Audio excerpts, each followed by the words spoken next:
Kape. Pangalawang kape. Pangalawang kape. Ay, may chika ako. Dahil dyan, ako ay magchichika ng chismis, chikahan. Chismis, chikahan. Yan, may chismis ako sa iyo. Alam mo si Sisi mahal. Pero na siya ngayon, malapit na mag-outing.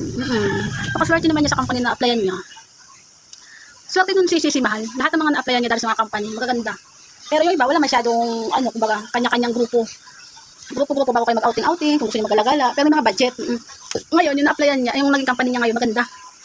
Pero ang pasok nila, lang, kumbaga, 5 days ang pasok lagi, Monday to Friday. Pero pag Sabado at Linggo, ayun ang rest day nila, dalawa. Pero okay lang, kasi masaya naman din yung company niya, hindi naman ganun kapagod. Kaya tuwan-tuwa rin ako sa kanyang plano. Plano silang outing nila ngayon, nakaka-inggit. Alam mo, nakaka-experience siya mag-company din sa mga malalayo. Kasi talaga magbabakasyon kayo, napakaganda, napaka-relax. Kasi baka next day, bukas, start na yata kayo mag-alisan, kaya umpisa na kasi ng gala nila, 3 days, di ba? Magandang company, no? Yung alam mo yung kahit na sobrang pagod kayo sa mga company, pero pag mga ganyang Christmas party, mga bonus, mga na outing, relax din ang nila, tatanggap kasi mabait yung company. Kagaya ng ganyan, yung amo niya, pag yung dati nag-outing sila dati, magbibilihan sila ng mga pasalubong, pero nakarelax yun sa bigay ng pambili nila ng mga pasalubong. Kaya hindi mo kailangan bumili ng budget. Magre-relax ka kasi bibigyan din kayo ng budget pambili ng pasalubong. Di ba? Bait din naman talaga. Swerte talaga ng buti maganda ka yung company niya. Kahit na konti lang yung company, konti lang yung tao. Kumbaga kahit may mga tao siyang kasama na empleyado doon, pero mabait yung amo kasi in-accept pa rin kahit maliit yung bago yung mga operator. Diba? Nakasama pa sa outing. Nakaka-inggit. No? Ngayon ako nakita mga ganong company na maganda-ganda. Oo, kahit bumili ka lang magdala ka ng pang-damit mo. Yun lang, kahit yun lang problemahin mo, wala na, relax ka na lahat. Kasi service, pagkain, pasalubong, save agad lahat sa kanila. Di ba nakakatuwa? Kaya yun, kaya si Sisi, relax na ngayon. Yung isang last week pa. Ang nakakaloka lang nga, sobrang relax niya. Ay, ang dami namang sa mga Shopee, TikTok, ang dami mga order. Excuse me. Matalang iba hindi kasya sa kanya mga binibili niya. Ang ending, ako yung iba. Kaya hindi mga kasya, kaya ang taba kasi ni Sisi. Kaloka man. Bakit sa mga Sisi ko lang tataba? Buti naman nataba ng sobrang laki. Loka. Yun, kaya bukas, mga 3 araw makakaalis si Sisi kasi bakasyon sila sa kung Palawan o La Union. Oo. Tapos may budget pa sila para sa kanilang pasalubong, tapos pagkain. Basta, pupunta lang kayo doon. Kailangan nila kumpleto lang ang gamit nyo, para pang bis naman. Diba? Napakaswerte.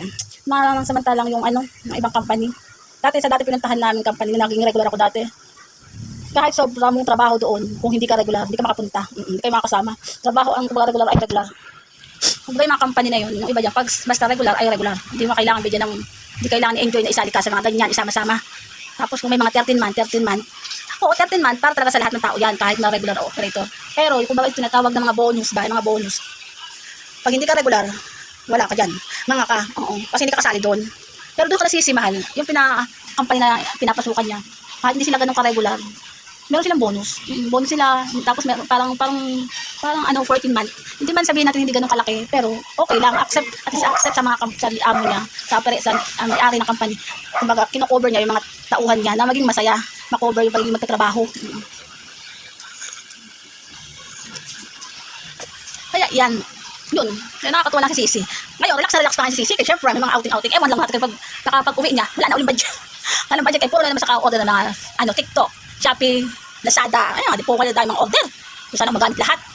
Eh, wala, no choice tayo kasi alam natin dalaga siya, kaya no choice ka lang kung ano man ang gawin niya, wala tayong problema dyan. Kaya choice niya yan, buhay niya. Basta magbayad kung may babayaran ng utang ko o mga babayaran ng mga apartment. Magbayad, yun na lang para wala kayong mga sakit sa ulo. Ang loka, yun. Kaya lang, play ko lang, mag-enjoy ka. Sabi, bigyan mo man lang ako ng pag-swimming. Gusto ko mag-swimming. Kahit tira sa kanto, mag-swimming na lang, no? Kahit makamura-mura, sarap mag-swimming. Yun lang, napachika lang ako, wala akong masabi.